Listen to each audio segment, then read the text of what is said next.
ವಿದ್ಯುತ್ ಖಾಸಗೀಕರಣಗೊಳಿಸುವುದನ್ನು ಖಂಡಿಸಿ ಕರ್ನಾಟಕ ರಕ್ಷಣಾ ವೇದಿಕೆ ಕಾರ್ಯಕರ್ತರು ದಾವಣಗೆರೆ ಜಿಲ್ಲೆಯ ಜಗಳೂರು ಪಟ್ಟಣದಲ್ಲಿ ಪ್ರತಿಭಟನೆ ನಡೆಸಿದರು.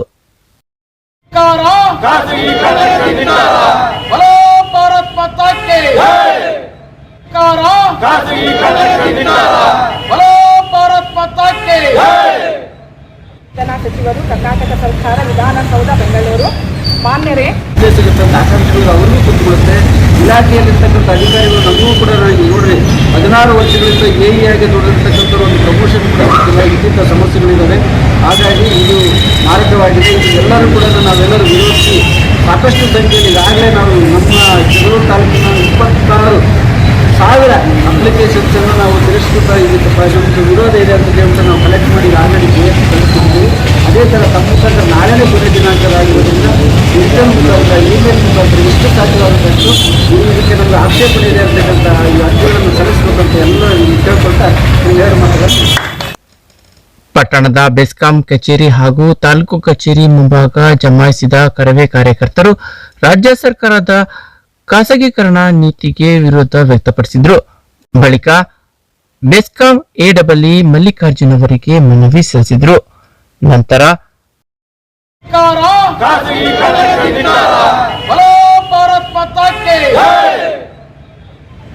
ಬೆಸ್ಕಾಂ ಇಲಾಖೆ ಕಚೇರಿಯಿಂದ ತಾಲೂಕು ಕಚೇರಿವರೆಗೆ ಕಾಲ್ನಡಿಗೆ ಜಾಥಾದ ಮೂಲಕ ಪ್ರತಿಭಟಿಸಿ ತಾಲೂಕು ಕಚೇರಿಗೆ ತೆರಳಿ ಗ್ರೇಟ್ ತಹಸೀಲ್ದಾರ್ ಮಂಜಾನಂದ್ ಅವರಿಗೆ ಮನವಿ ಸಲ್ಲಿಸಿದರು.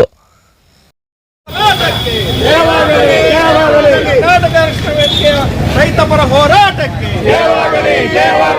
ಸಮರ್ಸಮಟ್ಟಿಗೆ ನಾರಾಯಣಗೌಡರಿಗೆ ಖಾಸಗೀಕರಣಕ್ಕೆ ಮುಂದಾದ ರಾಜ್ಯ ಬಗ್ಗೆ. ಇದೇ ವೇಳೆ ಕರವೇ ಗೌರಾಧ್ಯಕ್ಷ ಸುರೇಶ್ ಸಂಗೊಳ್ಳಿ ಮಾತನಾಡಿದವರು, ಬೆಸ್ಕಾಂನನ್ನು ಟಾಟಾ ಪವರ್ ಕಂಪನಿಗೆ ವಹಿಸುವ ನಿರ್ಧಾರ ಅವೈಜ್ಞಾನಿಕವಾಗಿದ್ದು ರಾಜ್ಯಾದ್ಯಂತ ಈ ಕ್ರಮಕ್ಕೆ ತೀವ್ರ ವಿರೋಧ ವ್ಯಕ್ತವಾಗುತ್ತಿದೆ. ಸರ್ಕಾರ ಕೂಡಲೇ ಖಾಸಗೀಕರಣ ನಿರ್ಧಾರ ಕೈಬಿಡಬೇಕು, ಇಲ್ಲವಾದರೆ ಮುಂದಿನ ದಿನಗಳಲ್ಲಿ ಉಗ್ರ ಹೋರಾಟ ನಡೆಸಲಾಗುವುದು ಎಂದು ಎಚ್ಚರಿಕೆ ನೀಡಿದರು. ಕರ್ನಾಟಕ ರಕ್ಷಣಾ ವೇದಿಕೆಯಿಂದ ಖಾಸಗೀಕರಣ ಮಾಡಕ್ಕೆ ಹೊರಟಿರುವಂಥ ರಾಜ್ಯ ಕೇಂದ್ರ ಸರ್ಕಾರದ ನೀತಿಯನ್ನು ಖಂಡಿಸಿ ಇವತ್ತು ಪ್ರತಿಭಟನೆ ಮಾಡಲಾಗಿದೆ. ರೈತರಿಗೆ ಉಚಿತ ವಿದ್ಯುತ್ ಕೊಡೋದ್ರಿಂದ ತೊಂದರೆ ಆಗ್ತೈತೆ. ಖಾಸಗೀಕರಣ ಬೇಡ, ರೈತರ ಹಿತದೃಷ್ಟಿಯಿಂದ ಇದು KPCಯಲ್ಲೇ ಮುಂದುವರಿಲಿ ಅಂತ ನಮ್ಮ ಒತ್ತಾಸೆಯಾಗಿದೆ. ರೈತ ವಿರೋಧಿ ಕೆಲಸ ಮಾಡೋ ರಾಜ್ಯ ಸರ್ಕಾರವನ್ನು ನಾವು ಖಂಡಿಸ್ತೀವಿ. ಇದೇ ರೀತಿ ಮುಂದುವರೆದ್ರೆ ನಾವು ಇನ್ನೂ ಉಗ್ರ ಹೋರಾಟವನ್ನು ನಾವು ಮಾಡ್ತೀವಿ. ವಿದ್ಯುತ್ ಶಾಖೆಯಲ್ಲಿ ಕೆಲಸ ಮಾಡುವಂಥ ನೌಕರರಿಗೆ ತೊಂದರೆ ಆಗುತ್ತೆ ಮತ್ತು ಬಡ ರೈತರಿಗೂ ಭಾಳ ತೊಂದರೆ ಆಗ್ತದೆ. ಈ ಕರೆಂಟ್ ಉಚಿತ ಕರೆಂಟ್ ಕೂಡ ದೋಖ ಆಗೋ ಸಾಧ್ಯತೆ ಐತೆ. ರೈತ ವಿರೋಧಿ ಕೆಲಸ ಮಾಡುವಂಥ ರಾಜ್ಯ ಸರ್ಕಾರಗಳು ಇದನ್ನು ತಕ್ಷಣವೇ ಖಾಸಗೀಕರಣವನ್ನು ನಿಂದಿರಿಸಿ ಮೊದಲಿನ ರೀತಿಯಲ್ಲೇ KPCಯಲ್ಲೇ ಮುಂದುವರಿಸಬೇಕಂತ ನಾವು ಕೇಳ್ಕೊತೀವಿ.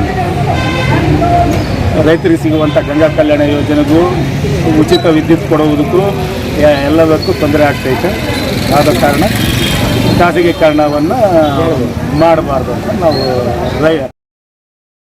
ಈ ಸಂದರ್ಭದಲ್ಲಿ ಕರವೇ ತಾಲೂಕು ಅಧ್ಯಕ್ಷ MY ಮಹಂತೇಶ್, ಮಹಿಳಾ ಘಟಕದ ಅಧ್ಯಕ್ಷೆ ಶಾಹಿನಾ ಬೇಗಂ, ತಾಲೂಕು ಪ್ರಧಾನ ಕಾರ್ಯದರ್ಶಿ ಶ್ರೀಹರ್ಷ, ಉಪಾಧ್ಯಕ್ಷರಾದ ಹಫೀಜುಲ್ಲಾ, ಜಗದೀಶ್, ಕರವೇ ಜಿಲ್ಲಾ ಸಾಮಾಜಿಕ ಜಾಲತಾಣದ ಅಧ್ಯಕ್ಷ ಲಿಂಗರಾಜ್, ತಾಲೂಕು ಸಾಮಾಜಿಕ ಜಾಲತಾಣದ ಅಧ್ಯಕ್ಷ MD ಅಬ್ದುಲ್ ರಕೀಬ್, ವಕೀಲ ಆರ್ ರೋಬ್ಲೇಶ್, ಪ್ರಗತಿಪರ ಹೋರಾಟಗಾರ ಸತ್ಯಮೂರ್ತಿ, ಕರವೇ ಪದಾಧಿಕಾರಿಗಳಾದ ಮುನ್ನಾ, ಶಿವಾಜಿ, ಬಂಗಾರಕನಗುಡ್ಡ ಶಿವಣ್ಣ, ವೆಂಕಟೇಶ್, ಸುಬೀಂದ್ರ, ತಿಪ್ಪೇಸ್ವಾಮಿ, ಮನೋಜ್, ಚಂಪಾವತಿ, ಫರ್ಜಾನಾ, ಮಂಜುಳಾ, ಬೆಸ್ಕಾಂ ಇಲಾಖೆ ಸಿಬ್ಬಂದಿಗಳಾದ ಲೋಕೇಶ್, ಬೋರನಾಯಕ್ ಸೇರಿದಂತೆ ಇತರೆ ಕರವೇ ಪದಾಧಿಕಾರಿಗಳು, ಬೆಸ್ಕಾಂ ಇಲಾಖೆ ಸಿಬ್ಬಂದಿಗಳು, ಪ್ರಗತಿಪರ ಹೋರಾಟಗಾರರು ಮತ್ತಿತರರು ಪಾಲ್ಗೊಂಡಿದ್ದರು.